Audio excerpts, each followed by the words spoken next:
ಏನು ಶಿವಾಜಿ ಮೂರ್ತಿಯ ಒಂದು ಮೆರವಣಿಗೆಯ ಸಂದರ್ಭದಲ್ಲಿ ಅಹಿತಕರ ಘಟನೆ ಏನಾಗಿತ್ತು ಅದಕ್ಕೆ ಸಂಬಂಧಪಟ್ಟಂತೆ ಹಿಂದೂ ಪರವಾಗಿರ್ತಕ್ಕಂಥ ಯುವಕರು ಎಲ್ಲಾ ಅಂಗಡಿಗಳನ್ನ ಮುಚ್ಚಿರ್ತಕ್ಕಂಥದ್ದು. ಅದ್ರ ಜೊತೆಗೆ ಸಾಕಷ್ಟು ಆ ಯುವಕರಿಗೆ ಆ ಪ್ರಭಾವಿಗಳು ಕೂಡ ಸಾಥ್ ಕೊಟ್ಟಿರ್ತಕ್ಕಂಥದ್ದು ನಾವು ಕಾಣ್ತಾ ಇದೀವಿ.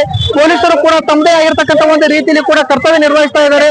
ನೀವು ಇಲ್ಲಿ ನೋಡಬಹುದು, ಈಗ ಇಲ್ಲಿ ಎಲ್ಲಾ ಸಿಪಿಐ ಅವರಾಗಿರ್ಬೋದು, PSI ಅವರಾಗಿರ್ಬೋದು, ಅದ್ರ ಜೊತೆ DYSP ಅವರು ಕೂಡ ಈಗ ಇಲ್ಲಿ ತಮ್ಮ ಕರ್ತವ್ಯವನ್ನು ನಿರ್ವಹಿಸ್ತಾ ಇರ್ತಕ್ಕಂಥದ್ದು. ಅದ್ರ ಜೊತೆಗೆ ಈ ಹಿಂದೆ ನಾನು ನಿಮಗೆ ತೋರಿಸ್ತಾ ಹೋಗ್ತೀನಿ.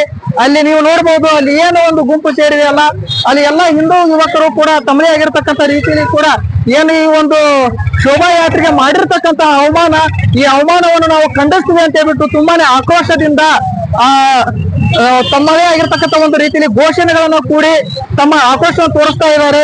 ಎಲ್ಲಿ ಬಾಗಲಕೋಟೆಯ ಇವತ್ತಿನ ಪರಿಸ್ಥಿತಿ ಇನ್ನೇನು ಉದ್ವಿಗ್ನ ಸ್ಥಿತಿಗೆ ಹೋಗುತ್ತಾ ಅಂತಕ್ಕಂಥ ಒಂದು ಪರಿಸ್ಥಿತಿ ಈಗ ನಿರ್ಮಾಣವಾಗಿರ್ತಕ್ಕಂಥದ್ದು. ಈಗ ಯಾವ ರೀತಿಯಾಗಿರ್ತಕ್ಕಂಥ ಬೆಳವಣಿಗೆಗಳು ಮುಂದೆ ಕಾಣ್ತಾ ಇರ್ತಾವು ಅಂತಕ್ಕಂಥ ಒಂದು ಅಪ್ಡೇಟ್ ಅನ್ನು ನಿಮ್ ಮುಂದೆ ಪ್ರಸ್ತುತ ಪಡಿಸ್ತಾ ಇರ್ತೀನಿ. ಅಲ್ಲಿವರೆಗೂ ಹೀಗೆ ನೋಡ್ತಾ ಇರಿ ಜರ್ನಲಿಸ್ಟ್ ಟಿವಿಯನ್ನ. ಕ್ಯಾಮ್ರಾ ಪರ್ಸನ್ ಸುಹೈಲ್ ನಾದಾಫ್ ಜೊತೆ ಹನುಮಂತ